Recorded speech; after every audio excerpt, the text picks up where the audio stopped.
Good afternoon, ladies and gentlemen, and welcome to Play Expo in Blackpool. You all having a good day? Yes! Enthusiastic crowd, I like it. Now, my name's Dan Wood. I'm Ravi, and we're from the Retro Hour podcast. Now, if you haven't heard our show before, it comes out every Friday. Ravi and I talk about the headlines that have been making the news of the world of retro, and then we welcome on a veteran of the video games and computer industry to tell their story, share lots of memories, and that is exactly what we're doing here at Play. Today. Now, we've already had Gary Bracey, we did a panel with him a little bit earlier on. Gary's actually coming back onto the stage in just a bit, along with Mark Cale, to kind of share their memories of Commodore and the Amiga. I mean, by show of hands, who had a Commodore 64? Anyone have a Commodore Amiga? They're all in. Amiga 500? 1200? 4000? Commodore Plus 4? Not alone. Now, I'm sure the gentleman next to me needs no introduction. David Pleasance, who spent over 12 years working at Commodore. At the end, he was actually the managing director of Commodore UK, launched products like the Batman Pack, the CD32. Can you please give a warm welcome to David Pleasance?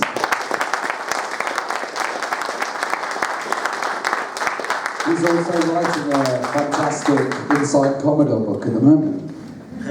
You can take a seat, David. Very formal. I was afraid this was already plugged into the mains. But... Now, this is not your first time at Blackpool, is it? Oh, you've caught me out. Yeah, I have to be perfectly honest with you. I've only been here once before, and I'm really, really ashamed to admit it, but I have to tell the truth. I came here in 1966, and I came on my Vespa scooter as a mod. I swear to you, it's unbelievable, but it's true. I should be ashamed of it, but they were pretty damn good days, actually. And let's be honest about it, our youth, our childhood, which is really what we're talking about today, it's very important to us, and it's part of the rich tapestry that we become later in life. But yeah, 1966, and those were the days. We did ask for some pictures of David in his mod era, but you know, he lost them. You bet. Absolutely bet. So let's start with your experiences in the computer industry. It's a question we always like to ask. What was your first ever experience with a computer then? Well, it's a bit embarrassing really, because I'm one of these people who openly admit that I'm absolutely a technical dumbass. I really, really am. But what happened to me was that I'd had quite a successful career in sales and marketing in various industries, in the credit card industry, and I worked for 3M company for a while, and then I worked for Pioneer Electronics. And I was living in Australia in those days, although I am British. And I decided that I wanted to try to get an international role, and Australia was not the place to do that. So I decided to return back to the UK. And in fact, my first son was I think he was about 12 or 14 months old, and we decided to return. So we went on holiday on our way back from Australia, went to Thailand for a couple of weeks, and then I put my wife and son on the plane, and I spent 7 weeks travelling the world looking for what was going to be the next best thing. This is 1983, beginning of 83. And I travelled, as I said, right across the world. And by the time I got back to the UK, it was pretty obvious to me that the computer industry was really just about to kind of go crazy. So got back to the UK, and of course in those days we had no internet. So I started looking for a job, and in those days there was the newspapers, particularly Thursdays and Sundays in the UK was where all the jobs were advertised. So I looked through and I found this job through an agency in London. And I thought, I can do that. So I rang them up. And it took me 40 minutes, in fact, to even get an interview. But eventually I made an appointment, went in to see them. And as I walked into their building, I held the door open for a lady who was just leaving. Anyway, I had my interview, and the guy said, well, Mr. Pleasance, there's no doubt in my mind that you could do this job that you've come for without any problems, but I'm not going to put you forward for it. "Oh, thanks a lot, that's really great." And he said, "No," he said, "the thing is," he said, that "you've got such an incredible background in the retail business. You've been selling into retail for a lot of years, lots of experience." And he said, "It would be remiss of me as a career guidance person to not put you into something that would utilise that experience." And so I got up to leave. He said, "Well, no, sit your backside down." He said, "Did you notice as you arrived, there was a lady just leaving?" "Yes." He said, "Well, she has just given me a brief for a job that I think would be absolutely perfect for you." He said she works for a computer company. They have some business products that they want to sell into the retail market. And they do not know, should they recruit a computer specialist who knows nothing about retail, or a retail specialist that knows nothing about computers. And he said, "I told her, undoubtedly you need to get a retail specialist, because anybody can learn about the products." So he said, "This is so new." He said, "I haven't even had a chance to write up the brief for it." He said, I can't advertise it because I haven't written up the brief." So anyway, that was the job with Commodore. And that lady was from Commodore. So I had a meeting with her a few days later, and then I met with the then managing director, and at that time Commodore was in Slough. And I got the job. And so there was I, knowing nothing at all about computers, nothing whatsoever. And I must say, the very first day that I arrived in Commodore, there was a new boss in charge of the business systems division, and he hadn't got anything for me to do. It's the truth. So I went and found the marketing director, a guy called John Baxter, and knocked on his door, and I said, "John, I've just joined today. I don't know what to do. What can I do?" "Ah," he said, "good timing." He said, "There's a new retail store just opened up on the North Circular Road. Big store," he said, "and they're dedicated to selling computers. Just go and drop in on them, unannounced." Okay, so I drove over there, parked up, walked through the door. "Who are you?" "Oh, my name's David Pleasance, I'm from Commodore." "Commodore, welcome, come in." And they gave me a glass of champagne. And I thought, I'm going to like this job. This is Anyway, it turns out that it was their official opening day. They had sent Commodore invitations and nobody had answered. And I just, by 1,000,000 to 1 chance, walked through the door, and it was their opening day. So needless to say, I got back to the office, I wrote a report all about it and so on. But that was my first introduction to computing. Pretty good. Did Commodore want to be taken as a serious business company rather than a kind of home computer company? Business machines, I mean. Yeah, if I have to be honest with you, I don't think Commodore, as a management company, ever wanted to be taken seriously about anything. I'm answering it from the hip because I'm telling you the truth. I mean, they were the masters of creating their own misdemeanors in so many different ways. But I guess in seriousness, there was a time when the name CBM on a computer was as valuable as IBM. There definitely was. But I think what happened was that they launched the VIC-20, which in spite of itself had quite good success, and then of course the 64, which went absolutely nuts, particularly in Europe, much more so than the US. But again, the US, they screwed up their own market, and I can tell you about that. All of those stories are going to be in my book.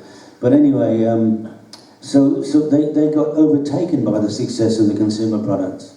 And I think eventually, but they still had that kind of nagging wish to be taken seriously, which is why the Amiga 1000 was launched before a lower end product. And they struggled with it because it was too expensive for what was perceived to be very little differential between what a business machine could do, like before the actual PCs as we know them were invented. Commodore had its own range, PETs, which is I was actually recruited to sell PETs. So in answer to your question, they were serious about the business market, but got overtaken by the success of consumer products. Well, you mentioned that you were a non-techie. I imagine you had to learn various things as you went on with Commodore. But I mean, when you saw, we know how many people in here just adored, the VIC-20 and the Commodore 64. As a non-techie, what did you make of those products? You're asking me all the embarrassing questions. I make no secret of the fact that, you know, I am, and I still am really, very, very much a technical dumbass. I'm somebody, I sell on what something can do for you. This is what it will do for you. If you want to know how it does it, I'll bring somebody in who can tell you how it does it. But I'll tell you what it does. And that's worked for me. It's worked for me very, very well indeed. And let's be honest about it. When I'm selling, you know, 10,000 64s to the buyer at Dixon's, he doesn't know how to switch on a computer either. He wants to know what the machine will do, so that what it will do for the customer, and that therefore that justifies why the customer will come in and spend their money. And that's the reality of it. So, and I swear to you, I didn't even switch on a computer for a long, long time. Didn't even switch one on. Terrible to admit it, but it's true. Commodore got a royal appointment. How did that end up happening? I think we must have had a few queens working for us. No, no. We did have the royal warrant, and it was pets that were sent to the royal household bought a couple of Commodore pets, and in fact I saved the royal warrant, the actual article itself, from the skip. It had been awarded to that John Baxter I just mentioned. He was a marketing guy for Commodore when they were in Slough. When Commodore moved from Slough, which was not long after I joined them, they moved to Corby. And John and a few other people did not want to make the move. They wanted to stay near London, so they didn't go. But yeah, so that royal warrant was in fact for Commodore pets. And I, not that long ago, about a year ago, I think, I donated it to the museum in Cambridge, so it's on display there, which is where I think it should be, in the UK. When you first joined Commodore, obviously Jack Tramiel was in charge. Did he have much to do with the Tramiels, and what did you make of them? No, because I joined in June of 1983, when Jack was still with Commodore. I had the very good fortune to be, somebody paid for me, one of my customers actually paid for me, to go to CES in Las Vegas in January of '84, which I cleared, by the way. That wasn't a backhander, that was cleared. And I have to say that because it's quite important. And Commodore had a stand at CES, and Jack Tramiel was on the stand. I wasn't there in an official capacity from Commodore UK. In those days, we weren't considered, I think, sufficiently big enough to be involved with the CES. I don't know.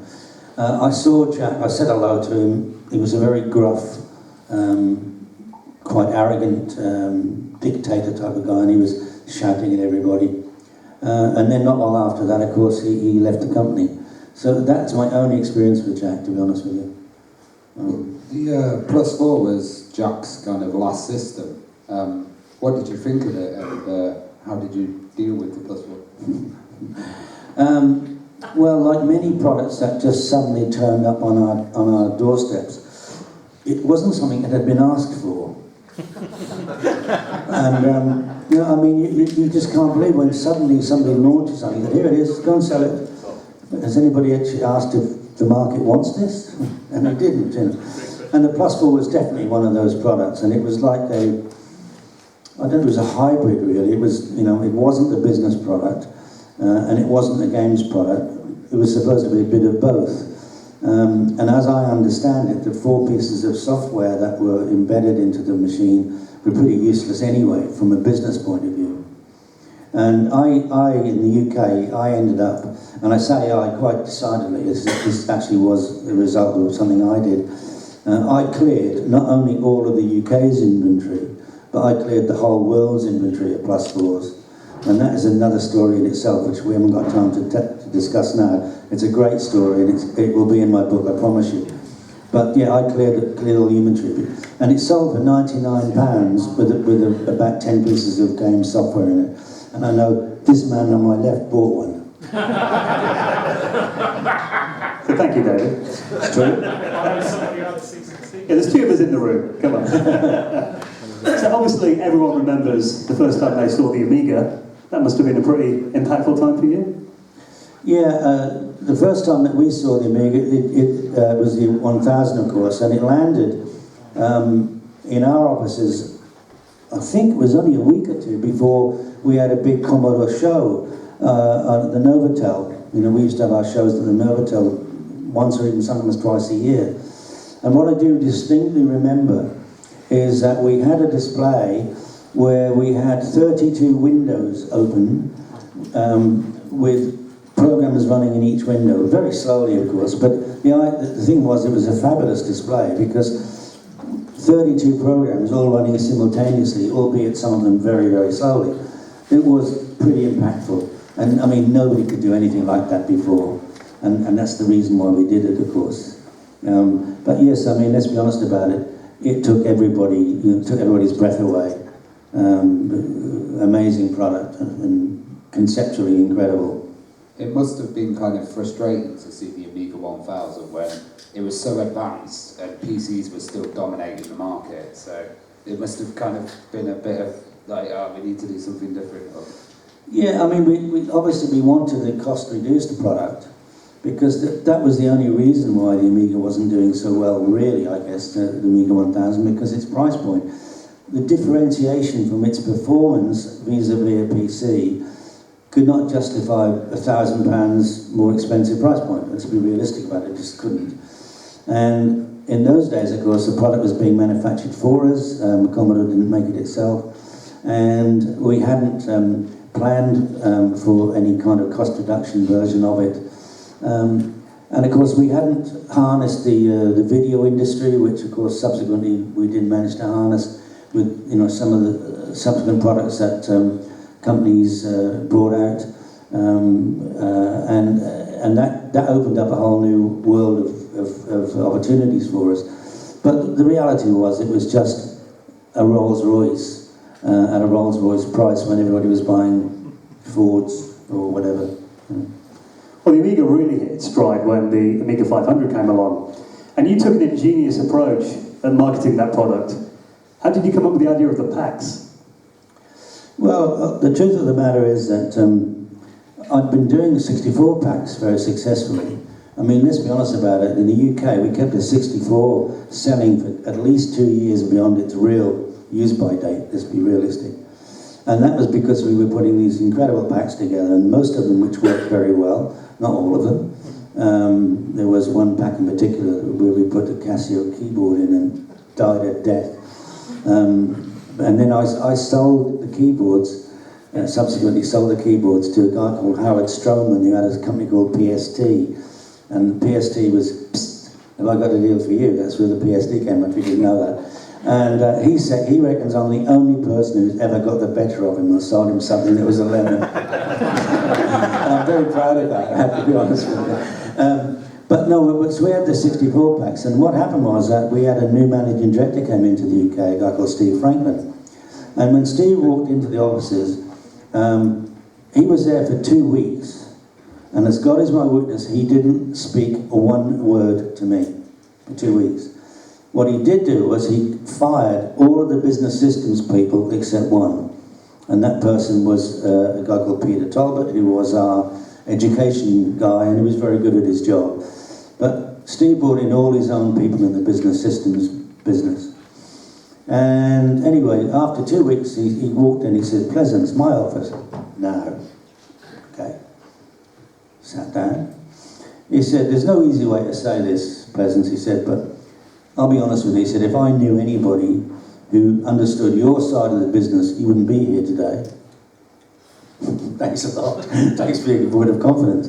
He said, "No," he said, "I've got nothing against you." He said, I think the exact words are, "I don't know you from a bar of soap." But he said, "So it seems like I'm stuck with you." He said, "There's someone brought in here to change the whole ethos of this company. So as I'm stuck with you, here are my rules." And he spent 20 minutes raving on about, integrity and honesty and loyalty and all these things, all of which actually is kind of my ethos anyway. So I let him finish. So I said, "I'll tell you what, Steve," I said, "I've got no problem with any of that." I said, "I'll make a deal with you." He said, "You're in no position to make a deal with me." I said, "No, hear me out." I said, "I've got an idea. If you let me do what I want to do, I'll bring you more business than you've ever seen in your life before.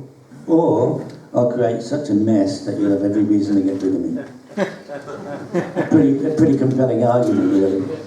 So anyway, he said, what do you want to do? And I said to him, I want to put a pack together around the Amiga and market it in a way that nobody has ever done before. We are going to market this product for what is inside, what the software is inside, and not the machine itself.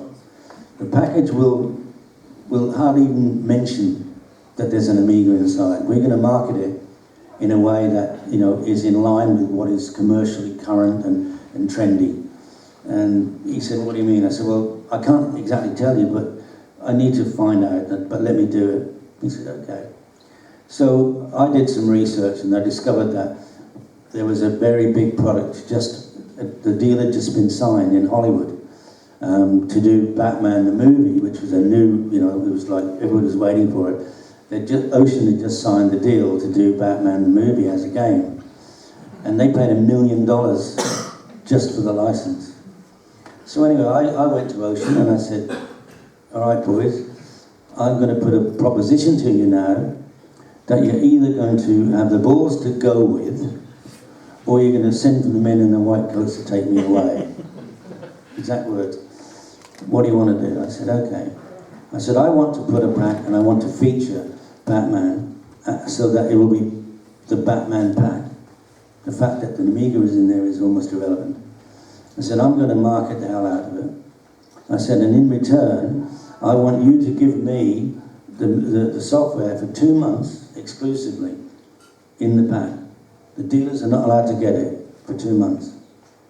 I said, I want to pay you tuppence for it, and I only want to commit to 10,000 pieces. And they said, send for the men with the white coats. And they said, David, we're intrigued, but we have 2 fears. So first of all, we think our dealers are going to be very pissed off because we give it to you for 2 months. And I said, yeah, they might be. I said, my guess is they'll be upset for maybe 48 hours because if this thing works, they will be selling £400 products vis-a-vis a £40 product.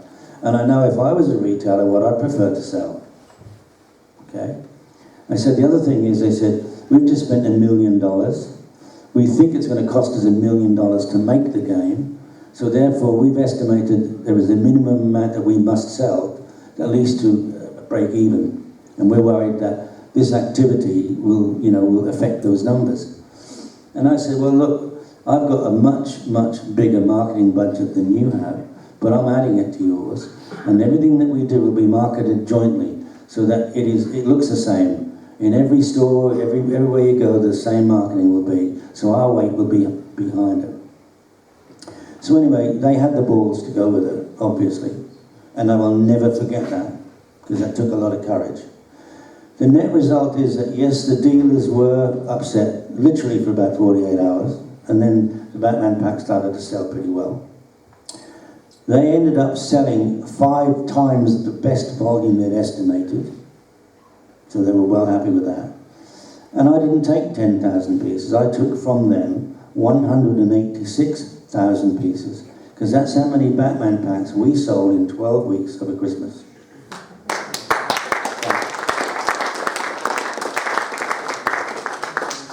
So, it just proves that the right marketing and the right approach can make a huge difference.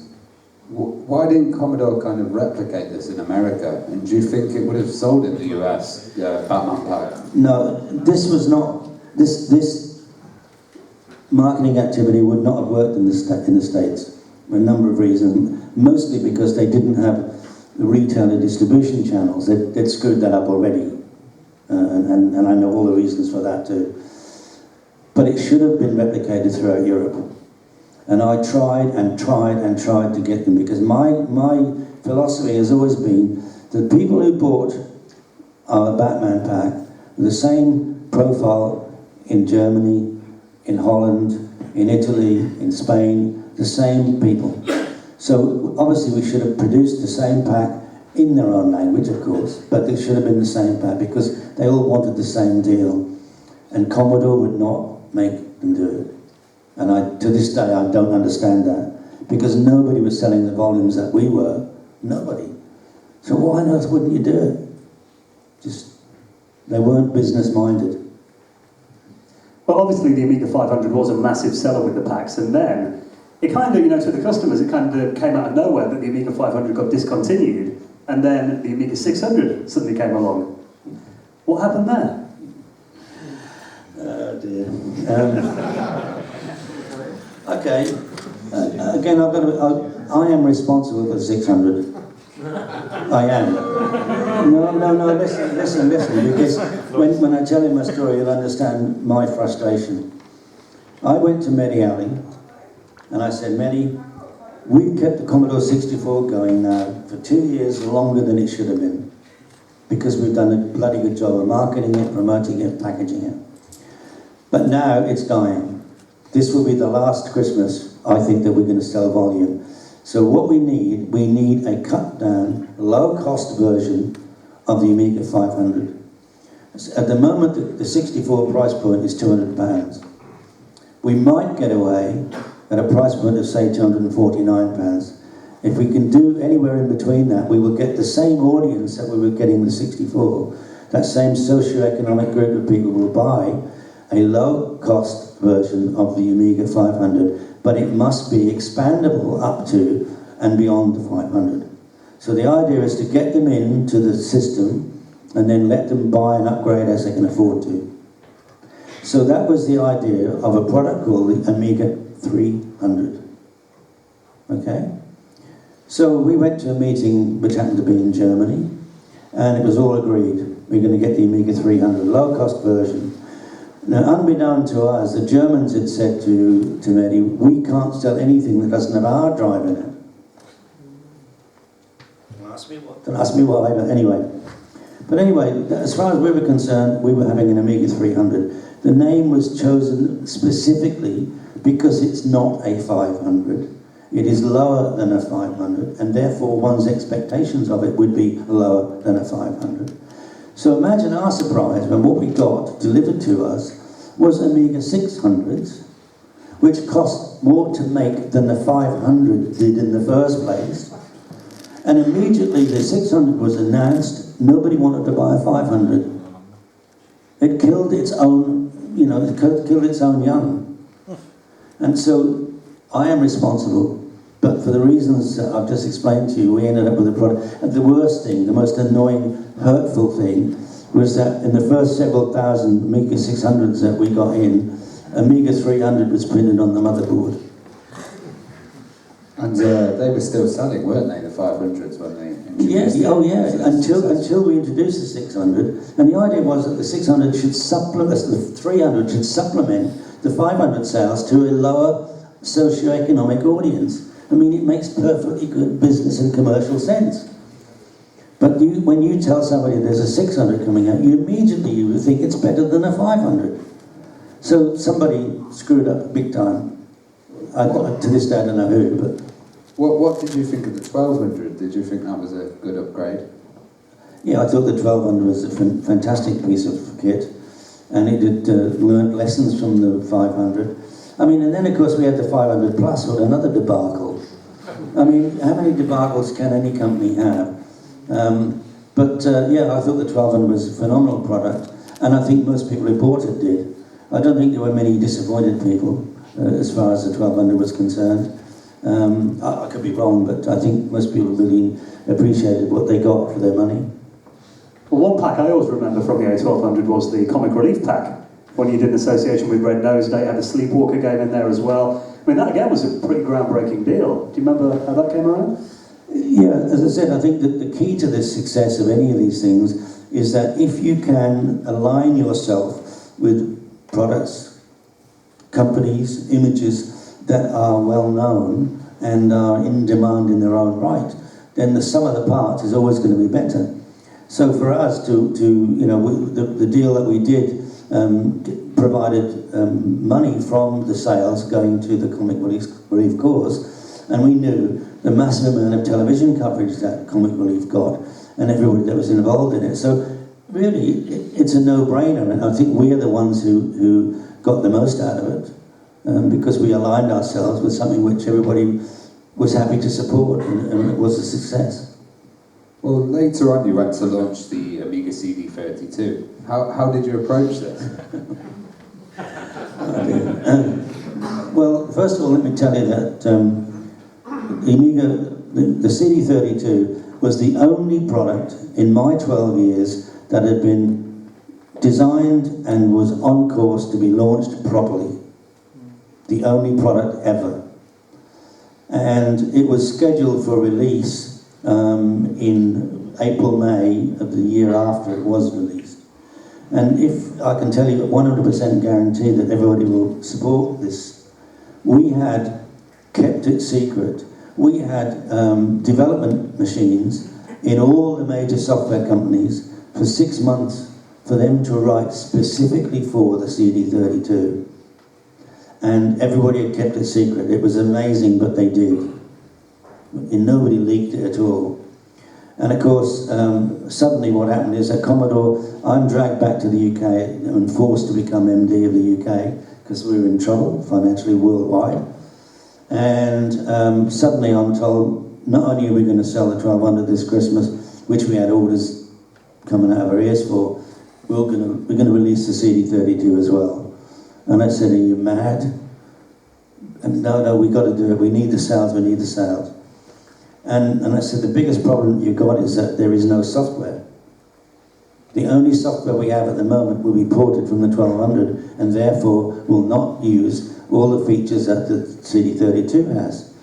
And is that what you want? They couldn't give a toss. Got to sell it, got to launch it. So, I don't know if you remember, we took the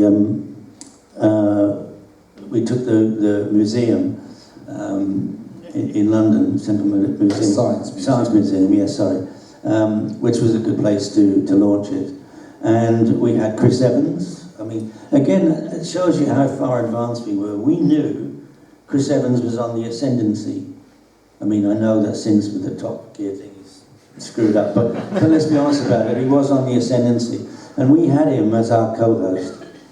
And the best thing in the world, and I do love this, was that about 2 weeks before our launch, there was an article where Tom Kalinske, who was the worldwide president of Sega, was interviewed, and somebody in the interview said to him, what about CD, 32-bit technology, CD?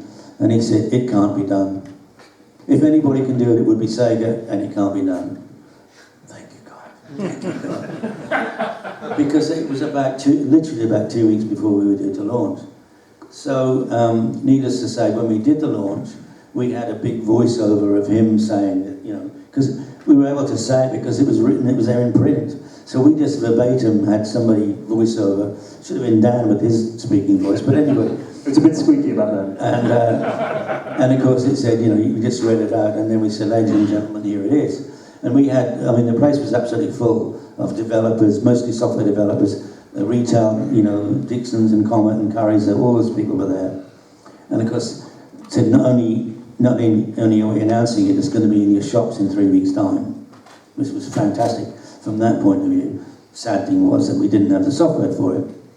But then, of course, to cap it all, a guy rang me up and he said, David, you won't remember me. He said, but I certainly remember you.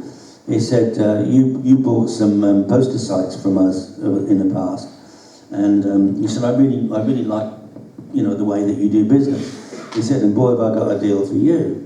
He said, we have got 3 of the biggest 96-sheet poster sites that there are. I've got 3 of them in central London that somebody has already paid 50% on and just pulled out. So you can have them for the 50% they owe. Oh, and by the way, one of them is right outside Sega's head office. Oh my God, thank you, Lord. And so our agency had come up with this thing which said, to be this good will take Sega ages. And we put it up there right outside their head office. And I relished that. The interesting thing was that it was only a few days after they went up that we had the industry dinner, Indin, which was in Grosvenor Hotel, I think it was, in London. And all of the companies were there. I think we had about 3 tables there, Sega and Nintendo, they were all there. And Nick Alexander, who was the MD of Sega UK, he walks up to me and he said, "A bit close to home, Mr. Pleasance, a bit close to home." And I said, "Where needs must, Nick, where needs must." And not another word was said.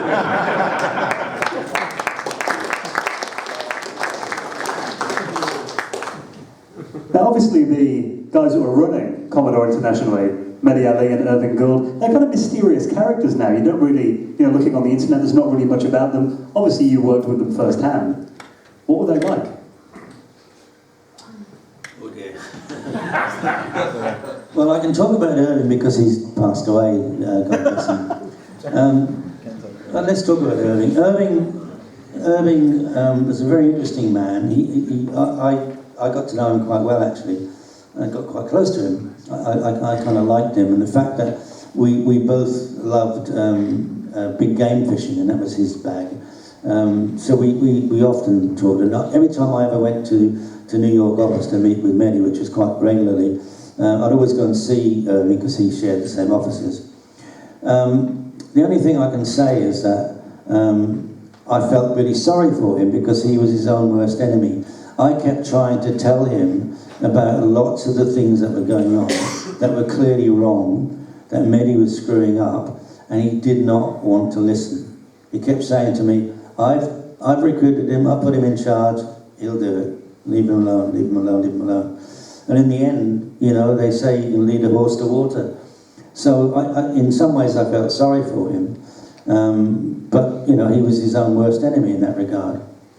As far as Mehdi's concerned, he was a really, really mixed bag.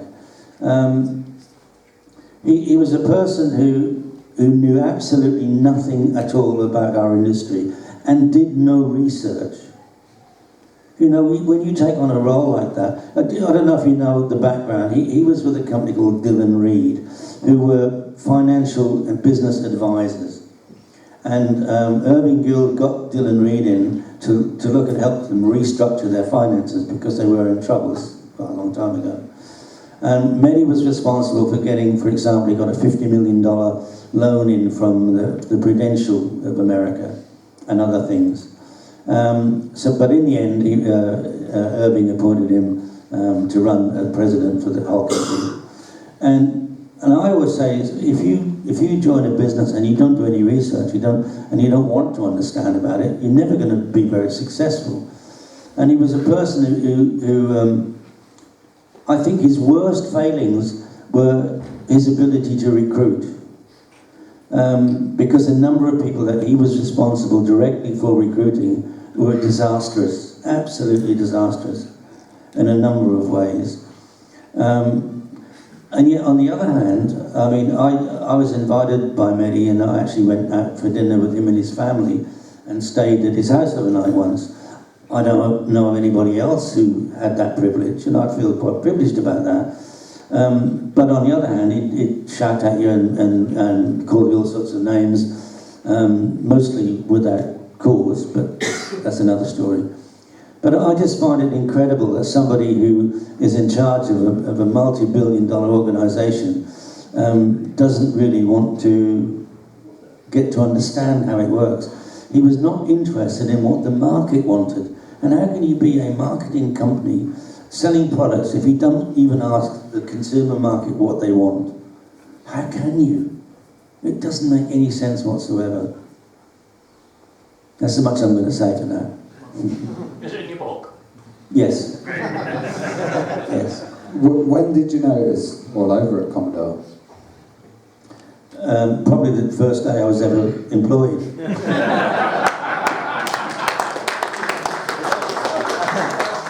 They had no chance. I think I'd known for a very long time that they were in trouble.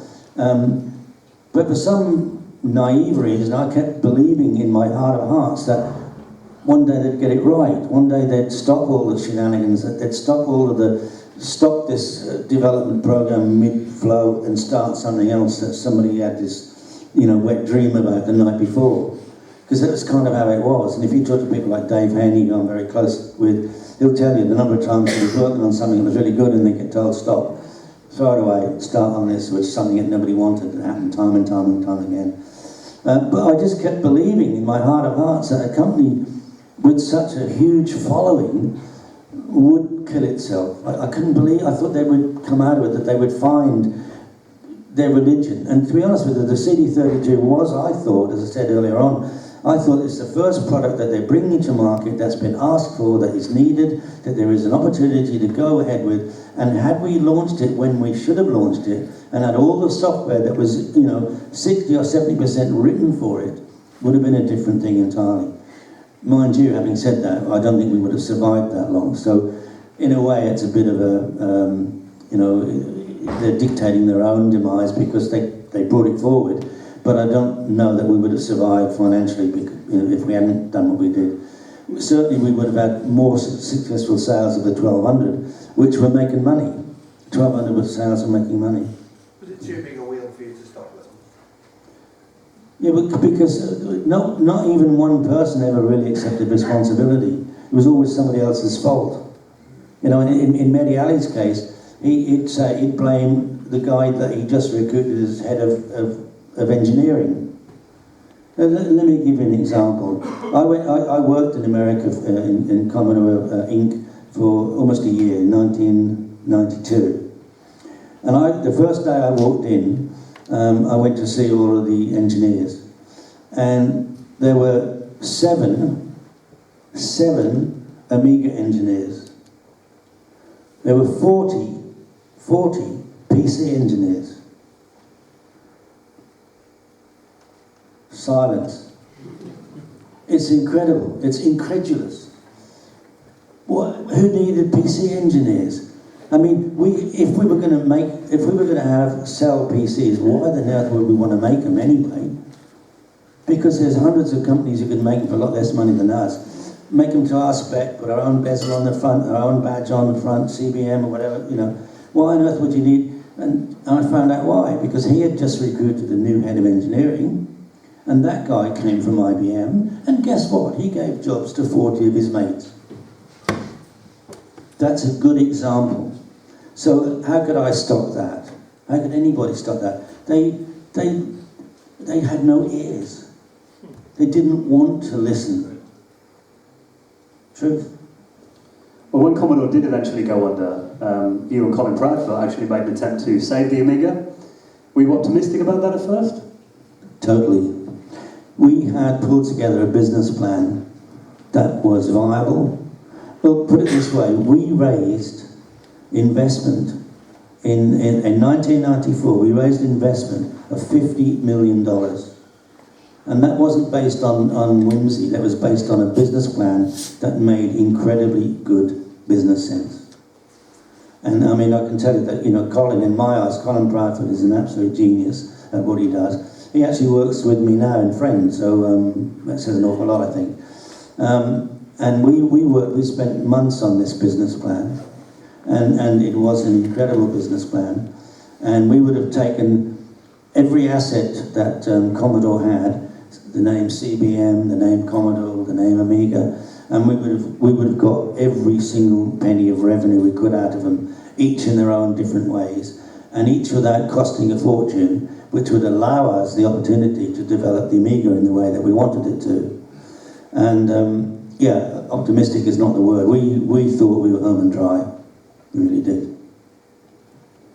Well, why is the time now right to write a book about your kind of inside story of Commodore? Because I need the money.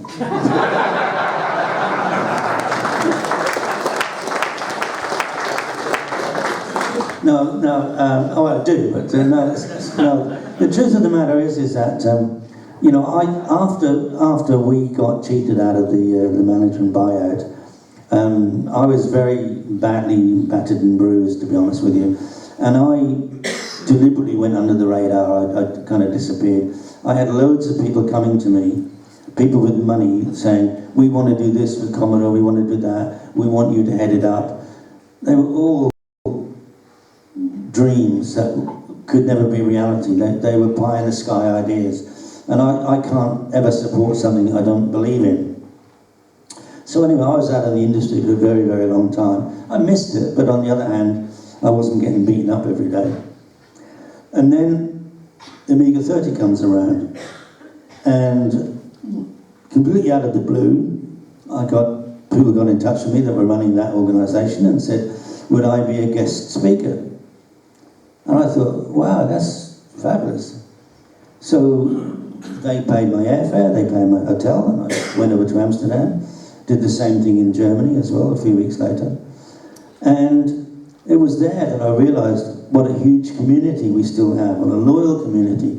And let me tell you, ladies and gentlemen, boys and girls, there is nothing like the Amiga, and Commodore in terms of a loyal community with something that's been dead more than 30 years. It is incredible. And applaud yourselves, because you deserve, everybody deserves it. Really, I mean, I really do. And it was then when people started asking me all these sort of questions, the questions that you're asking me now, suddenly I realised, actually, I've got quite a lot to tell. And nobody, up till now, has actually told the story from the inside that I know of. I know that Brian Bagnall's got a new book coming out, and he just sent me a preview of it so I could do some editing on my parts of his book. And it's phenomenal. It's going to be absolutely phenomenal. In fact, it's so vast, he's had to put it into 2 books. And that, I'd encourage you to look into that, Brian Bagnall's book. But there's nobody actually done what I'm in the middle of doing, and that's telling all the stories, like I'm telling you now, from the inside. And what I'm trying to do is to put a good spin on it, because a lot of this comes from good feelings, not just bad. They're good feelings. I mean, the successes that we had were phenomenal, and the tragedies were awful. But I want to tell the story like it is, from the inside. And there's all sorts of stories, lots of little stories that maybe on their own they maybe don't mean very much, but I think collectively they will tell the whole picture. And I think anybody who's bought the book or who wants to buy the book, I don't think you'll be disappointed, because you can see me, I'm like a piece of Blackpool rock throughout. I'm kind of Commodore through and through. And I'm telling the stories exactly like they are, the true stories. And I think they've got heart, and they've got sensibility, and they've got ethos and pathos and passion. Well, David, you're not taking it easy these days. I mean, obviously you mentioned that Amiga 30 event, and that was where you met the guys from the current company that you're working with, that I'm working with you now as well, FriendUp. So tell us a bit about FriendUp and how that relates to the Amiga. Yeah, again, I mean, I was retired. And quite enjoying retirement, to be honest with you. And so I go to the Amiga 30 event in Amsterdam, get off stage, and these 2 Norwegian guys approach me, and a guy called Hogner Titlestad and Arne Peder Blix. It's amazing I can even say their names, but anyway, so they approached me, and it turns out that Hogner, everything he learnt on the Amiga, and he had this vision a few years back of taking the best elements of the Amiga operating system and turning that into something much, much, much bigger. So he had this idea, which basically is a cloud and web-based meta operating system, which allows you to take the software wherever you go. It's fully portable, works on any device, and it's a whole new paradigm. If you want to know more technically about it, I was going to say talk to this guy, he's disappeared. Talk to Dan and talk to Ravi, because particularly Ravi, in the last few weeks, Ravi has really got into it. He started working with it big time, because we only launched version 1.0.0 less than 2 weeks ago. But talk to Ravi about it. It's sensational. Ladies and gentlemen, this product, believe me, is going to change history. It is a phenomenal product. And as they say in the movies, you ain't seen nothing yet.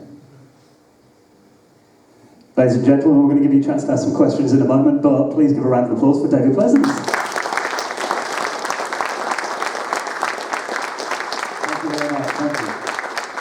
Now, we thought it might be quite interesting, because this has never been done before. You know, we talked about the Batman pack and software that came out of the Amiga and games. We thought we'd invite Gary Bracey from Ocean, and Mark Cale from System 3 to come and join David up here on the stage and kind of reminisce about the Amiga and talk about those legendary years.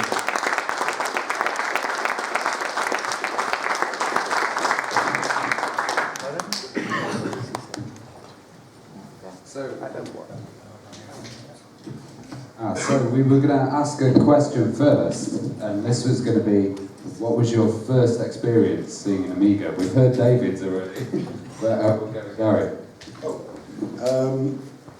I think that came. It was actually the most amazing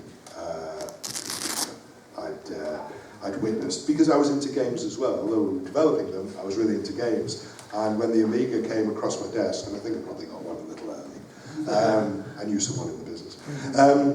It was phenomenal. It was a game changer. Excuse the pun. I saw the ST as well. It was really nice, but the Amiga went the extra distance, and it really was. It was impressive. We were obviously given privilege to have one early because we needed to write games for it. So we had a good play, but from that moment on, that became my game platform of choice whenever I wanted to play a game. What about you, Mark? I think it's when I came in your office and you were showing me that bouncing ball, and I was thinking, Christ, how are we going to do the graphics on this thing? And taking it back to our dev team and say, right, well, we've got to move over to 16-bit and trying to work out how you're actually going to get the graphics to go on this new machine. That was absolutely wonderful. It was a game changer and was vastly superior to the Atari ST that came out around that time. Before that, I was a big Atari fan. I had an Atari 800, which David knows about, and it was always the better machine, which is why I think it worked in America. A lot of people might not agree with me here, but they had the first multi-chips and things like that. The Amiga took that philosophy and pushed the envelope, and it was an absolutely jaw-dropping experience to see what the machine can actually do. And Gary, for you, how did the Batman pack change your fortunes at Ocean then? Was that a big game changer for you? Yeah, I mean, obviously it was phenomenal, and what you had was a combination of debatably the best computer, and at the time, I believe, the best game. I mean, we put an awful lot of effort into that game, so you had this compelling proposition. If the game had been no good, then it would have damaged, obviously, the reputation of the Amiga. But you had this perfect storm of great computer, great game, and we did incredibly well from it. And everyone was talking about the Batman pack, and it had never been done before, that type of promotion. And Mark, for you, I mean, how did the Amiga and working with Commodore change things at System 3? Well, we continued to support the C64. In fact, we went on to develop the GS cartridge, not the C cartridge. So, the C was for computer, it was the remake. So anyway, we had a chat about that earlier. I mean, it was, for us, it changed things around in terms of what you can actually do as a gaming experience. But more importantly, it gave an expansion of opportunities because we were lucky enough to also join in with PACs as well. So what you could do is negotiate with David at PAC and obviously try to underwrite your development costs by using his PACs. We were very, very successful, so that was a great business model for us. That really worked very, very well. Yeah, really, it just sort of changed the way graphics and the future of games was looking in the direction we wanted to take as a company long term. So we're going to open the floor now to any questions. Anyone would like to raise their hand and ask any of these three gentlemen a question? Ravi? Yeah, question for Mark. It is Last Ninja that the System 3 produced, wasn't it? Yes. Yeah. Do you know the reason behind the carts, the game never going onto a cart? It was published that it was going to go on a cart, which never happened. Ninja Remix did go on a cart. Yeah, Last Ninja 3, sorry. I mean. Last Ninja 3, unfortunately, there were a number of problems with the company, and I think that Commodore was looking like it wasn't going to really be successful with the GS. And because there was a large investment up front with manufacturing the cartridges with Sonapress, we kind of backed off a bit at that stage. In fact, we were doing a joint venture with Ocean. Together, it was Ocean and ourselves that were going to be doing Last Ninja cartridges. But you know, things just changed slightly. And, That's why it fell apart, because he was doing a joint venture with Ocean. I think it has to be said, though, that what was started with these bundles and things was a business format that everybody had to follow, because it works. When you work in synergy with the people that you need, I mean, hardware needs software, software needs hardware, and when you work in synergy with each other, deliberately working together on any kind of project, it has to be the way forward. And not why argue with each other? It makes no sense at all. And I think we set the bar for that. I think Commodore definitely opened the doors to dialogue with everybody. And I think if that's any claim to fame, that's definitely what I think Commodore UK definitely helped to do. Do we have a question over here? David, what's the backstory with the bouncing ball? How did that happen? Because it was obviously, I was in retail at the time, and it just blew everyone's socks off, and it continues to do so. What is the backstory? How did that happen? Actually, I can't recollect the exact thing, although I've got it written down to research. But I know it was a couple of people within Commodore talking to each other about, we're now going to be launching at the CES. Well, actually, they launched in New York with Debbie Harry, and they wanted something that was, you know, going to attract people's attention. And I know it was within the company that they got somebody to do that. I am looking at it. It will be in my book because it's an important question. I'm sorry I can't give you the actual answer right now. Any more questions? No, Ravi's. I'll send Ravi a really easy exercise. Yeah, right.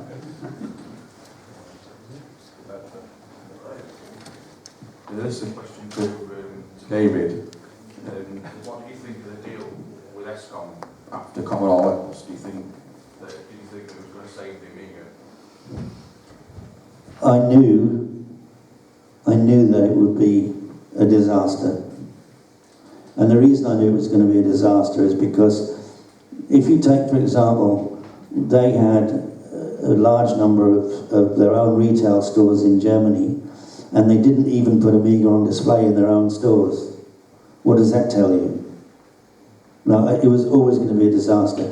And the truth of the matter is that they should have taken the CBM name, because I honestly believe that CBM was as valuable as IBM. And if they put CBM on their PCs, they would have done very, very well with it. They never had any intention to do anything with the Amiga, and the only thing they did was they spent a lot of money on trinkets, on playing cards and dice and painting their cars with the name Amiga and stuff like that. They did nothing with it at all. Nothing. We had a question from down here. This is for David. The Commodore Amiga shaped most of my life, really, including present day. But one of the things I would like to ask, which maybe has been asked before, is there any future development for the re-release of the 500 that you know of? Not that I know of, no. And to be honest with you, I think anybody who even considered it would be crazy. It's last year's technology.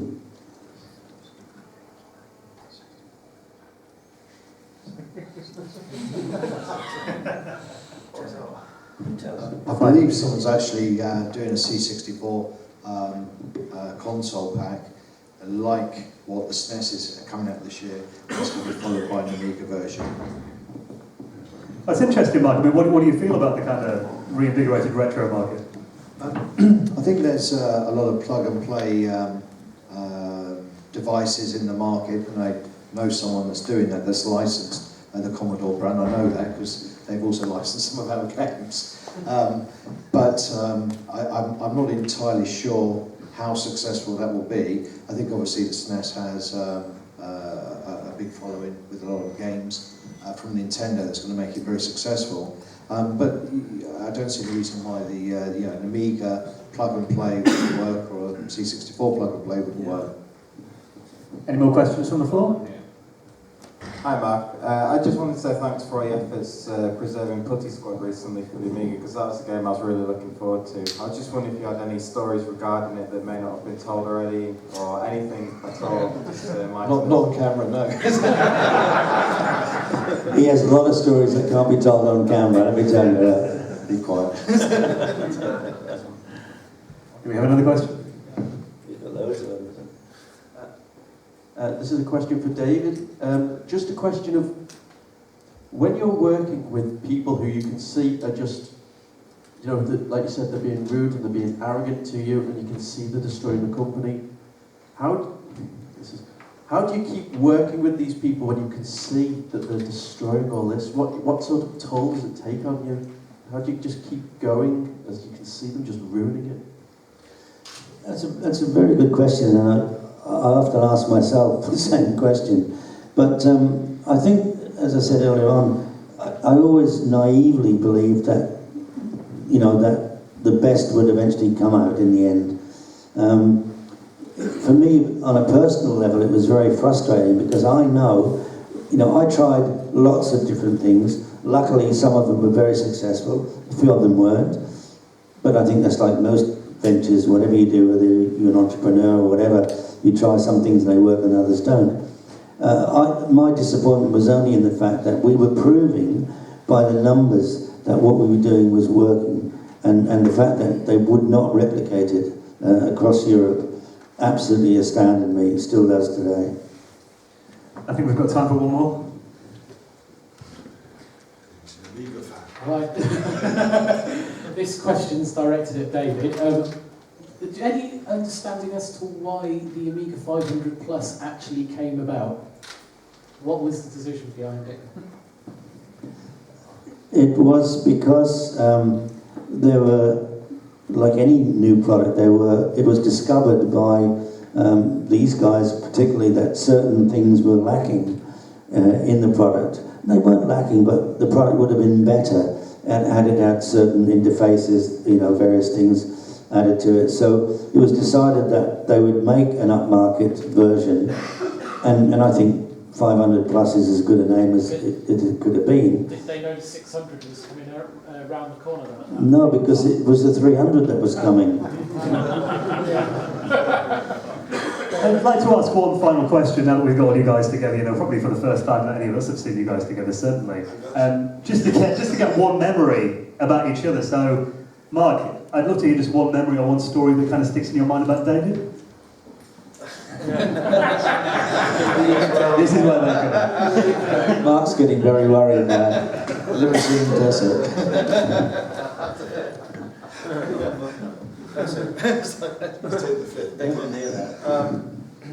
I suppose really it was one of those computer arenas actually when we all got together and got very drunk and partied all night, and then we had the conference in the morning and we just went up, brushed our hair and came down, and we were on a panel, I think, trying to tell everyone how to develop games and where the future was going to lie with actually, I think it was actually Nick Alexander going on about CDs at the time, wasn't he?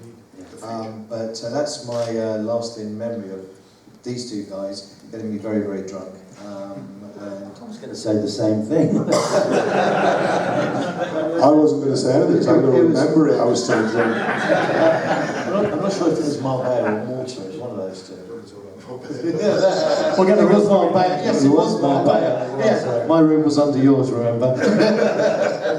Well, I can tell a story about Marbella. This is no, you've got nothing to worry about.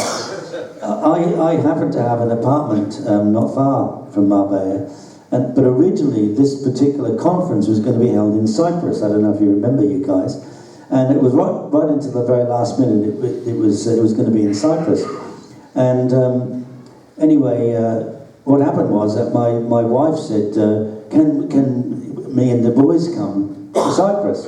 No, you can't do that. What you need to do, we had our own place, and you go down in Spain, that's what we bought it for.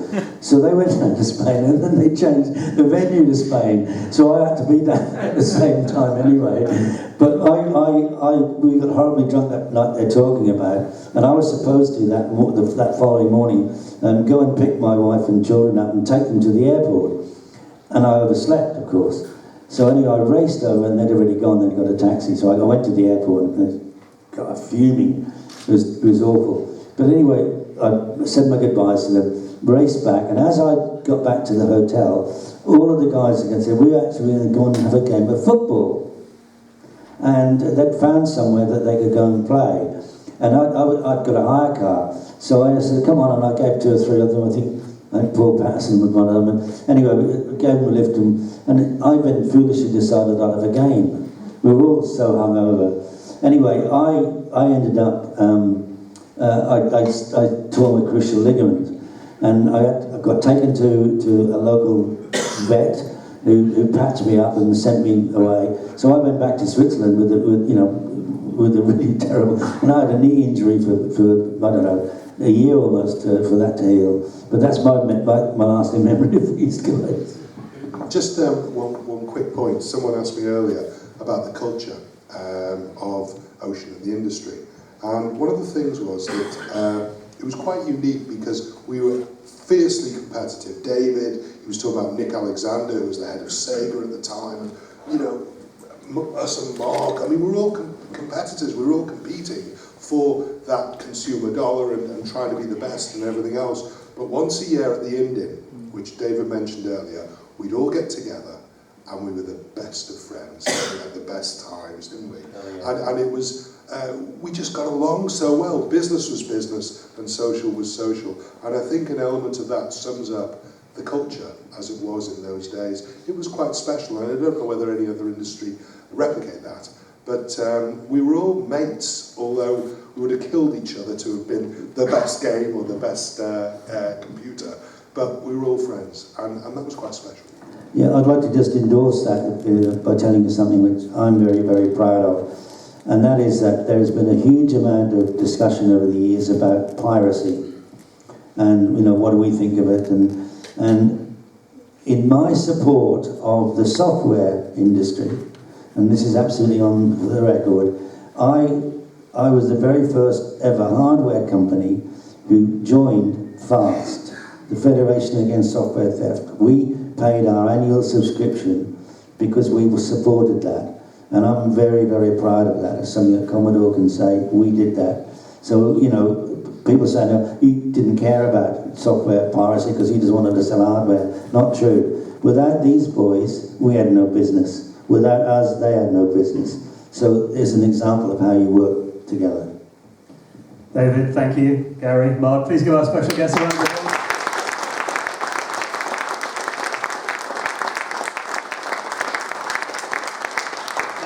This afternoon we are going to get some more stories from Mark about System 3. So we're going to give you all true, I'm sure. So we'll give you around 45 minutes if you want to go and get a drink or go play some arcades or spend some money. Thank you very much. Cheers.